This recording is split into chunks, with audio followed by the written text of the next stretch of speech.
As primeiras teorias sobre a inflação eram como a cartografia primitiva, roteiros para a imaginação muito mais que representações científicas e confiáveis da verdadeira geografia. A inflação surgiu mais ou menos na mesma época e lugar que o papel moeda, sendo muito natural e espontâneo que se associasse uma coisa à outra, afinal a inflação é simplesmente a perda de poder aquisitivo da moeda. No Brasil, entretanto, logo emergiu uma visão alternativa e imaginosa, que tomava emprestada à engenharia uma palavra que mudaria para sempre nossa maneira de olhar as mazelas da economia. Dizia-se que a inflação brasileira era estrutural. Esse palavreado nos colocava em pleno quartier-latim, e com toda razão conferia a devida complexidade ao fenômeno, que deixava de pertencer às más intenções de governantes fabricantes de papel pintado e passava ao domínio de criaturas temíveis, como os monstros que ilustravam os espaços vazios dos mapas de antigamente.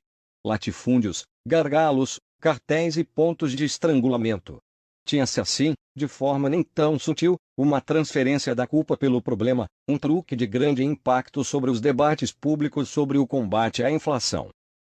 A inflação estrutural, em suas múltiplas encarnações, sempre compreendia uma variação recorrente de um preço importante, geralmente os de alimentos, mercê da supostamente baixa produtividade no setor, causada pela estrutura agrária dominada pelo latifúndio, e da repercussão viciosa do choque de oferta patrocinada pelos oligopólios e oligopsônios.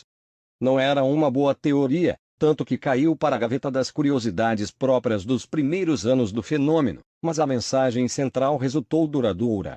Essa inflação que tinha raízes no setor real deveria ser combatida através de reformas que atacassem estruturas, agrária ou de classes sociais, de tal sorte que parecia tolo pensar que a política monetária pudesse afetar o poder de compra da moeda. A estabilização apenas ocorreria com a reforma agrária ou com o socialismo. O legado mais duradouro e popular da teoria da inflação estrutural era tão simples quanto devastador: a suposta inutilidade das políticas de estabilização convencionais, argumento que ainda soa como poesia para os amigos da inflação. Poucos se dão conta da importância e da contundência desse drible dado pelos estruturalistas. Nunca se fazia uma defesa aberta da inflação, mas um ataque às políticas monetárias ortodoxas e à austeridade. Em retrospecto, deveria ser claro que o inimigo do meu inimigo é meu amigo e os estruturalistas estavam trabalhando a favor da inflação, às vezes admitindo expropriar os rentistas ou tributar a riqueza ociosa, um argumento que frequentemente se associava a Lord Keynes. Porém, os desenvolvimentistas sempre conseguiam se afastar da autoria da inflação, que se tornava assim uma criatura órfã, um mal impessoal, um cadáver seu assassino para se tornar um inimigo público. Quem eram os amigos da inflação? Não deveria ser difícil apontar os culpados, mas o fato é que o Brasil nunca teve rosto para tornar o patrono da inflação.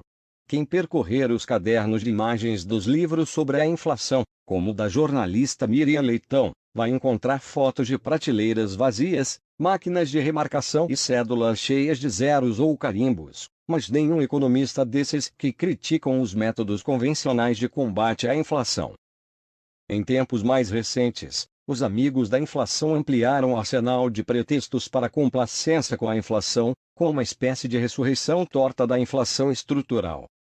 Eis que a inflação observada no segmento de serviços do IPCA, que está rodando na faixa de 10% anuais, estaria associada à ascensão da classe média, processo desejável, uma espécie de inflação do bem, refletindo fenômenos fora do alcance da política monetária. O inflacionismo estaria em busca de uma aliança com o politicamente correto. Existe enorme heterogeneidade dentro de serviços no IPCA, com uma infinidade de histórias sobre mercados específicos.